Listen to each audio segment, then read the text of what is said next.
अस्सलाम वालेकुम fish farmers. आज हम आपके लिए लाए हैं सबसे ज़्यादा पूछे जाने वाले सवालात और सबसे ज़्यादा जो डिमांड की जा रही थी कि इस चीज़ पर वीडियो रिकॉर्ड की जाए, वो है कॉस्ट एस्टिमेशन कि हमें फ़िश फार्म स्टार्ट करने के लिए कितने बजट की ज़रूरत है या कितना कैपिटल हमें रिक्वायर्ड है एक अच्छा कारोबार शुरू करने के लिए।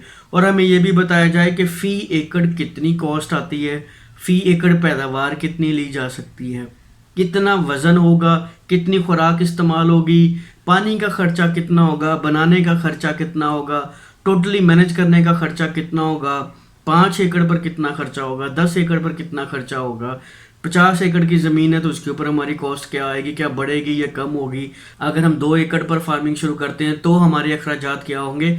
इस चीज़ के बारे में आज की वीडियो है और पूरी कोशिश करूँगा कि आपको अच्छे से समझा सकूँ और ये सारी चीज़ें निकाल कर आपके सामने रख दूं ताकि आपको आइडिया हो जाए कि फार्मिंग के लिए हमें क्या क्या चीज़ें ज़रूरत होती है।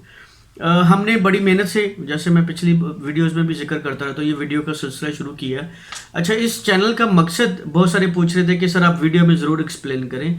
बेसिकली ये चैनल बनाने का मकसद ये है ताकि हम फिश फार्मिंग की एक बहुत बड़ी कम्युनिटी को बिल्ड कर सकें, एक अच्छी कम्युनिटी बिल्ड कर सके इस यूट्यूब के ज़रिए, ताकि बहुत सारे जो फार्मर हो आपस में इंटरलिंक हो जाएं और हमारी बात ऊपर तक सुनाई दे सके।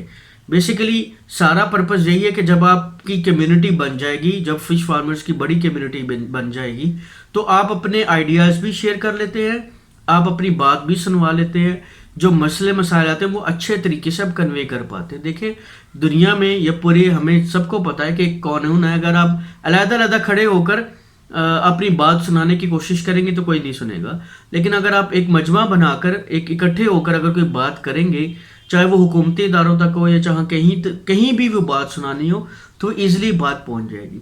तो ये कम्युनिटी बनाने का वजह यही है ताकि हम सब फार्मर आपस में लिंक हो जाए।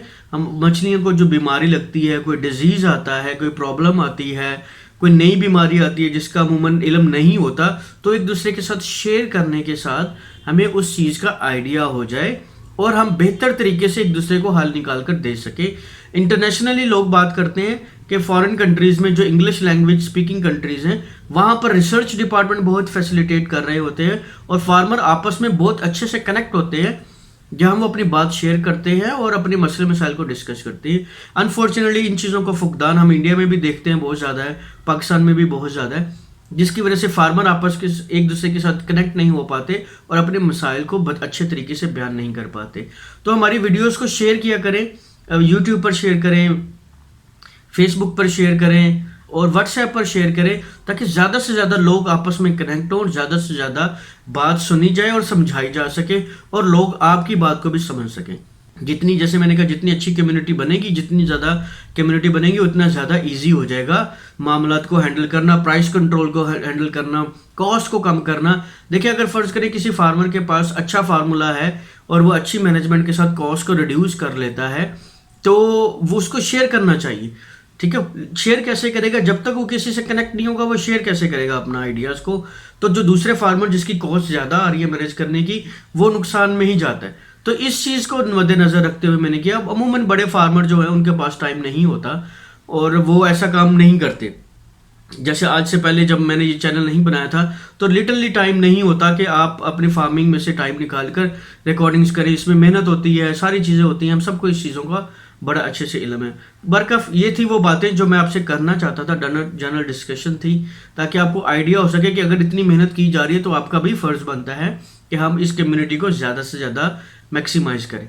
अब हम बात वापस आते हैं अपने टॉपिक पर कि फ़िश फार्मिंग में हमें कॉस्ट किस तरह एस्टिमेट करनी है, नए फार्मर को कैसे आइडिया हो कि मुझे कितना कैपिटल चाहिए कि मैं इस कारोबार को स्टार्ट कर सकूं। अच्छा, इसमें कुछ चीज़ें आप ज़हन नशीन कर लें। सबसे पहली बात यह है कि मैंने एक 11 पॉइंट्स की वीडियो बनाई है जो सबसे पहले आपको प्लेलिस्ट पर मिलेगी, उसको ज़रूर सुनिएगा। वो बेसिकली इन सारी चीज़ों को मैंने मद्देनज़र रखते हुए बनाई थी। उसमें असल में है कि उसमें ये है कि आपको सबसे पहले माइंड सेट करना है कि आप कारोबार करने जा रहे हैं, कोई नौकरी नहीं करने जा रहे, जिसमें आप ये एक्सपेक्ट करेंगे कि मुझे 6 महीने बाद, दूसरे महीने बाद, तीसरे महीने बाद ही रिजल्ट मिलना शुरू हो जाए। तो सबसे पहले आपने अपना जहन कारोबारी जहन बनाना है। कारोबारी जहन बनाने से मुराद ये होता है कि आपको इंतज़ार करना है, सब्र करना है। ठीक है, किसान हमेशा सब्र करता है तो उसको फल मिलता है। सब्र करने से मुराद क्या है कि आपने मेहनत अच्छे से करनी है और रिजल्ट पर फिर आपने इंतज़ार करना है। जो बात है जो हम बचपन से सुनते आ रहे हैं कि कोई भी कारोबार है उसको उसमें पहले साल इतना मुनाफा नहीं होता, दूसरे साल मीडियम मुनाफा होता है, तीसरे साल जाकर के अच्छा मुनाफा होता है। ठीक है, तो ये बेसिकली कहने का मकसद ये है कि आपको आइडिया हो सके कि कोई भी कारोबार है उसको इतनी जल्दी से ऑक्यूपाई नहीं किया जा सकता, जो उसमें से फ़ौरन से रिजल्ट नहीं लिए जा सकते। टाइम लगता है, स्किल लगती हैं, बहुत सारी चीज़ें होती हैं, सिचुएशन चेंज हो जाती है वक्त के साथ साथ। तो ये सारी चीज़ें हमें अपने जहन में रखनी है। ठीक हो गया। तो सबसे पहले आपने कारोबारी जहन बनाना है, फिर उसकी प्लानिंग करनी है। प्लानिंग में अब सबसे पहले मैंने आपसे कहा था कि लोकेशन होती है कि आप किस जगह फार्म बना रहे हैं, उसको मद्देनज़र रखना है। हर इलाके में, हर सूबे में फार्म बनाने की नोयत डिफरेंट होती है। बहुत सारी जगह ऐसी हैं जहाँ ज़मीन हार्ड होती है, जहाँ टाइम ज़्यादा कंज्यूम होता है, टाइम वक्त ज़्यादा लगता है तालाब बनाने में। कई जगह पर ज़मीन नरम होती है, तालाब जल्दी बन जाते हैं। जैसे शोर ज़्यादा इलाकों में तालाब जो है ना बन जाते हैं इजीली, इतनी ज़्यादा। जहाँ सख्त ज़मीन हो वहाँ नहीं बनते, टाइम लगता है, कॉस्ट बढ़ जाती है। तो इन चीज़ों को ज़हन में रखना। सेकंड चीज़ ये होती है कि वहाँ रिसोर्सेज अवेलेबल है। रिसोर्सेज अवेलेबल से मुराद पानी कितनी ऊंचाई या गहराई में है। ठीक है, पानी ज़्यादा गहरा होगा तो कॉस्ट बढ़ जाएगी, पानी निकालने की कॉस्ट बढ़ जाएगी। बहुत सारे फार्मर्स मुझसे पूछते हैं सर पानी 100 फीट पर है तो हम क्या लगाएं, तो आपका जो मुनाफे का रेशो है वो कम हो जाएगा एज कम्पेयर टू उस फार्मर के जिसको पानी 20 फीट नीचे से मिल रहा है। ठीक है, ज़मीन की लोकेशन से आपको देखना है, इस चीज़ को आपने अपने जहन में रखना। पानी निकालना, उसको मैनेज करना, उसकी भराई, बिजली कितनी दूर है, नए ट्रांसफार्मर लगवाने हैं, पीटर पर चलाना है, पहले से ट्यूबवेल लगा हुआ है नया ट्यूबवेल लगाना है, टरबाइन लगानी है, क्या चीज़ लगानी है, इन रिसोर्सेज को आपने देखना होता है। ठीक है, ये सारी चीज़ें क्या होती हैं, कॉस्ट में जाती हैं। मैं आज आपके साथ एक बड़ा कॉमन सा फार्मूला शेयर करने जा रहा हूँ, जिसमें अमूमन ये बताया जा रहा है कि तकरीबन कॉस्ट कितनी आ जाती है एक फार्मर को पहले साल बनाने में। देखिए, पहले साल का खर्चा दूसरे साल के खर्चे से डिफरेंट होगा, क्योंकि दूसरे साल उन चीज़ों पर अखराजात कम होंगे जो आपने पहले साल बना ली हैं, जैसे कि बंद वगैरह बनाना, बिजलियाँ लगवाना, ट्यूबवेल लगवाना, नए बोर बनवाना। इन सारी चीज़ों की कॉस्ट जो है ना वो दूसरे साल अमूमन नहीं आती। ठीक है, तो हम चलते हैं, मैं आपके साथ स्क्रीन पर भी शेयर कर रहा हूँ कि जो हमारे पास एक एवरेज कॉस्ट आती है, ये कितनी हमें कॉस्ट आती है। तो इसमें सबसे पहले देखें कि खुदाई और बंदों की मजबूती के लिए तकरीबन हमें 80,000 रुपये चाहिए फ़ी एकड़ के हिसाब से। एक एकड़ में जो हमारी सबसे पहली कॉस्ट आएगी वो आएगी बंद बनाने की।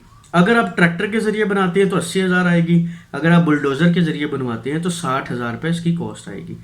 ठीक है, अब मोगे वगैरह बनाने हैं, यानी खाडे बनाने हैं, उसकी पाइपलाइन वगैरह सारी चीज़ों का जो खर्चा आता है तकरीबन 30,000 आता है। ठीक है, फिर मुतफर्रिक खर्चा से मुराद ऐसी है कि जो एक्सपेंडिचर आपने नोटेड नहीं किए होते लेकिन वक्त के साथ निकल आते हैं। कोई चीज़ टूट जाती है, कोई मिस्त्री में बुलवाना पड़ता है, यानी कि कोई भी ऐसा खर्चा जो अनएक्सपेक्टेडली आ जाता है उसमें। तो ये तकरीबन बनाने की जो कीमत है, फार्म को, तालाब को तैयार करने की जो कीमत है तकरीबन 1,20,000 आ जाती है। इसमें ये मैक्सिमम है, तकरीबन मैक्सिमम है। इसमें हर चीज़ शामिल हो जाएगी, तालाब में बनाने, ऊंचाई नीचाई, इसमें तकरीबन हर कॉस्ट शामिल हो जाती है 1,20,000 में, जिसमें आप तालाब बिल्कुल अच्छे तरीके से बना सकते हैं और उसके मोगे वगैरह, उसके जो हब होता है, आगे छोटा सा तालाब बनाया जाता है पक्के सीमेंट का जिसमें पानी गिरता है, फिर आप उसको डिस्ट्रीब्यूट करते हैं जैसे मैंने पिछली वीडियोस में बताया हुआ है। ठीक हो, अब आते हैं हम सालाना खर्चा, यानी इसके अब मछली रखने पर कितना खर्चा आएगा। ठीक है, पहले तामीर आ गई, अब वो दूसरा खर्चा देखते हैं सालाना। इसमें पानी, ट्यूबवेल की जो कॉस्ट है, बिजली की जो कीमत आएगी वो 60,000 रुपये आएगी। ठीक है, ये फ्रेश वाटर डालने के लिए। ठीक है, अच्छा इसमें मैं एक बात और शेयर करता चलो, इसमें जो स्टॉकिंग की गई है, बच्चा मछली जो रखा गया वो तकरीबन 800 फी एकड़ रखा गया। ठीक है, एक बात जहन में रख लीजिएगा, 800 बच्चा रखा गया। किस हिसाब से रखा गया, कितना कितना रखा, आप 2 वीडियोस पीछे चले जाएं, आपको पता लग जाएगा। मैंने उसमें तफसील से शेयर किया था कि इन इलाकों में कितना कितना बच्चा, कौन कौन सी किस्म का बच्चा रखा जाए तो उसके ऊपर मुनाफा कैसे निकलता है। ठीक है, 800 की स्टॉकिंग की गई है। पानी का खर्चा 60,000 रुपये आ गया। बच्चा मछली 6,000 से लेकर 10,000 के दरमियान में आ जाता है, डिपेंड करता है कि आप कितने साइज़ का सीड लेना चाहते हैं। ठीक है, इजाफी खुराक 2,40,000 की लिखी हुई है, तकरीबन यानी कि 2.5 लाख के करीब खुराक है। अच्छा, ये खुराक का आप बज़ाहिर तो ये देखने में तो खुराक बहुत ज़्यादा आ रही है। कुछ फार्मर्स कहते हैं हम खुराक नहीं रखेंगे या कम करना चाहते हैं, कौन सी सीपी की यूज़ करें। तो ये जो मैक्सिमम खर्चा है, इससे रिजल्ट जो आप आगे देखेंगे वो बहुत बड़े हैं। यानी जो एवरेज मछली की जो वजन निकलेगा वो बहुत ज़्यादा वजन निकलेगा। मैंने पिछले वीडियोस में बहुत सारे लोगों ने सवाल पूछा कि 4 किलो की मछली कैसे करनी है। हो जाती है 4 किलो की मछली। अब अगर आप उसकी स्टॉकिंग कितनी करेंगे 800 की, तो बच्चा मछली का वजन कितना होना चाहिए 150 से 200 ग्राम। ठीक है, ये आपको आइडिया हो जाएगा फी एकड़ के हिसाब से। तो अब जब आप इतना बड़ा सीड डालेंगे और 800 की स्टॉकिंग करेंगे तो 4 किलो डेफिनेटली आप अपने रहू को ले सकते हैं, इसमें कोई इशू नहीं होगा। बाकी ब्रीड तो हो ही जाएगी, क्योंकि रहू जो है वजन कम गेन करती है, उसके कंपैरिजन सिल्वर, ग्रास, थैला बड़े स्पीड से ले लेते हैं। और जितना इसमें अखराजात बताए गए हैं कि 2,40,000 अगर आप खर्च करते हैं तो आप एक्सेप्शनली बड़े साइज में मछली का वजन ले सकते हैं और एक अच्छा मुनाफा, बहुत अच्छा मुनाफा हासिल कर सकते हैं। अब हम इसके दूसरी चीज़ है तो मुतफर्रिक खर्चा 24,000 का खर्चा और लगा लें, जिसमें छोटे मोटे पाइप, मोटर के खराब होने का खर्चा, ये फी एकड़ के हिसाब से, ये कुछ ज़्यादा नहीं, फी एकड़ के हिसाब से। अच्छा, इसमें मैं आपके साथ एक और चीज़ शेयर करता चला जाऊँ। ये फिजिबिलिटी जो बनी हुई है ये 1 एकड़ के लिए नहीं है, इसमें मैनेजमेंट की कॉस्ट भी आनी है, बहुत सारी चीज़ें आनी है। 1 एकड़ के लिए फिजिबिलिटी कॉस्ट कम हो जाएगी, उसमें बनाने का खर्चा भी कम हो जाएगा, मैनेजमेंट का खर्चा भी कम आ जाएगा, ट्यूबवेल भी नहीं लगेगा, ये सारे अखराजात कम हो जाएंगे। लेकिन जैसे ही ये फार्मिंग बढ़ती चली जाएगी, इसकी गुंजाइश ज़्यादा हो जाएगी, 5 एकड़ 10 एकड़ पर होगी तो बढ़ जाएगी। अच्छा, अब बहुत सारे फार्मर्स ये पूछते हैं कि हम मैनेजमेंट को कैसे कंट्रोल करें या उसमें अखराजात को कैसे कंट्रोल करें। तो बड़ा आसान है, अगर आप 10 एकड़ तक फार्मिंग कर रहे हैं तो आप एक आदमी रख सकते हैं, आप ट्यूबवेल भी लगवा सकते हैं, वो आपको फ़ायदा देगा इन लॉन्ग टर्म, अगर आपका कॉन्ट्रैक्ट 10 साल का है या आपका अपना तालाब है। अगर इससे कम है तो अखराजात आपके ऊपर ज़्यादा होंगे, मुनाफे को वो हिट करेगा। ठीक है, ये बात ज़हन में रख लीजिएगा। अब हम चलते हैं कि हमारा टोटल अखराजात सालाना कितने में, तो हमारे सालाना अखराजात हो गए 3,30,000 रुपये। ठीक है, सालाना अखराजात 3,30,000 रुपये हुए। अब आमदन कितनी है, आमदन का मैं आपको बताता हूँ, यहाँ आपके सामने नजर आ होगा 4,80,000 रुपया आमदन हुई है 1 एकड़ के तालाब से। कितनी मछली बेचकर 800 की स्टॉकिंग हो तो एवरेज 1 किलो का रेट कितना लगा हुआ है 200 रुपये। ठीक है, और अगर आप इसको थोड़ा सा डिवाइड और मल्टीप्लाई करेंगे तो एक मछली की जो वजन निकलता है वो निकलता है 3 किलो। ठीक है, एक मछली का जो वजन निकलता है वो 3 किलो निकलता है। 200 से मल्टीप्लाई करें तो 600 रुपए की एक मछली बिकेगी। ये उन्होंने मछली की जो प्रोडक्शन है वो कम से कम बताई है या एवरेज बता दी है। अगर इतना खर्चा होता है एक तालाब पर, इतनी फीड दी जाती है, तो पर्सनल एक्सपीरियंस मेरा ये है एवरेज जो वेट निकलेगा वो 4 किलो से ऊपर निकलेगा, क्योंकि रहू का वजन भी 4 किलो होगा। ग्रास, थैला, इतनी फीड खाने के बाद कंफर्म है कि वो 5 किलो 5.5 किलो की एवरेज में आराम से चला जाएगा। अच्छा, अब इसमें एक स्मार्ट थिंकिंग या स्मार्ट प्लानिंग ये है, मैंने बहुत सारे फार्मर्स को करते देखा, हमने खुद भी किया, जिसको हम थिनिंग कहते हैं। थिनिंग क्या है, आपने जब स्टॉकिंग की, सब मछलियां इकट्ठी डाल दी, आपने जो थैला डाला है ये इतना ही डाला जितना मेंशन किया था मैंने पिछली वीडियोस में, लेकिन आपने थिनिंग कर ली। थिनिंग से क्या मुराद है, 3 से 4 महीने बाद आपने वो जितना थैला था जाल लगवाया और निकाल कर बेच दिया, फिर नया डाल दिया।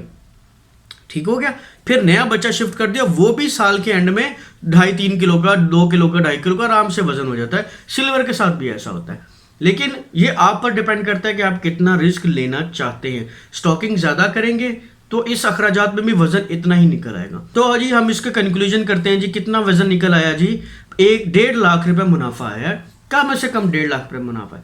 इतनी कॉस्ट 3.5 लाख, 3,30,000 अगर आप खर्चा करते हैं तो एक्सपेक्टेड जो रिटर्न है वो तकरीबन इससे ज़्यादा है। ठीक है, वो 2-2.5 लाख रुपए, आपको 2 लाख रुपए, 2.5 लाख रुपए फी एकड़ बच जाएगा। अगेन बच जाएगा, क्यों? क्योंकि आपने अखराजात काफ़ी किए। ये एक उन्होंने पूरे पाकिस्तान से एस्टीमेट निकाल कर आपके सामने रख दिया। अच्छा जी, बहुत सारे फार्मर्स ने पूछा कि आप अपना पर्सनल एक्सपीरियंस भी शेयर कीजिएगा। बिल्कुल मैं शेयर करूंगा, बल्कि मैंने अपनी बात पर कायम हूँ। मैंने कहा था कि मैं सिंगल मछली का वेट भी बताऊंगा आपको और सिंगल मछली पर कितनी कीमत आई और कितनी है। अब इसमें जो मुतफर्रक खर्चा और दूसरे अखराजात हैं वो कम से कम करके बताए हैं। वीडियो लंबी हो जाती है, कुछ बातें आपसे पहले करनी होती है, इसी वजह से जो कॉस्ट है उसको हम, जो डिस्कशन है उसको हम कंट्रोल करके बोलते हैं। तो ये है आपके सामने, बहुत सारी बातें रह गई हैं, मैं इंशाल्लाह अगली वीडियो में कवर करूंगा कि आपको तकरीबन 1.5 लाख का प्रॉफिट आ जाता है अगर आप इन्वेस्ट करते हैं फिश फार्मिंग में फी एकड़ के हिसाब से। ठीक है, तो ये आपके जेहन में होना चाहिए। फर्ज करें आपके 10 एकड़ है तो तकरीबन 15 लाख रुपया आपको से बच जाता है। ठीक है, और इसमें सारे अखराजात शामिल हैं, इसमें सारे अखराजात शामिल है। बहुत सारे सवाल आपके जेहन में आ रहे होंगे, मेरे जेहन में भी आ रहे हैं। वीडियो लंबी होती जा रही है तो मैं इंशाल्लाह उसको नेक्स्ट वीडियो में कवर करने की कोशिश करूंगा। उम्मीद है आपको ये मेरी बातें समझ आई होंगी और इससे कुछ ना कुछ फ़ायदा भी ज़रूर होगा। हमारे साथ लिंक हो, हम वीडियोस को शेयर करें, एक्सप्लोर करें, अपनी जो सवाल जवाब है वो कमेंट सेक्शन में हमें ज़रूर बताएं ताकि हमारी बात ज़्यादा से ज़्यादा लोगों तक सुनाई दे जा सके। तब तक के हमें इजाज़त है। वस्सलाम जी, अल्लाह हाफिज़।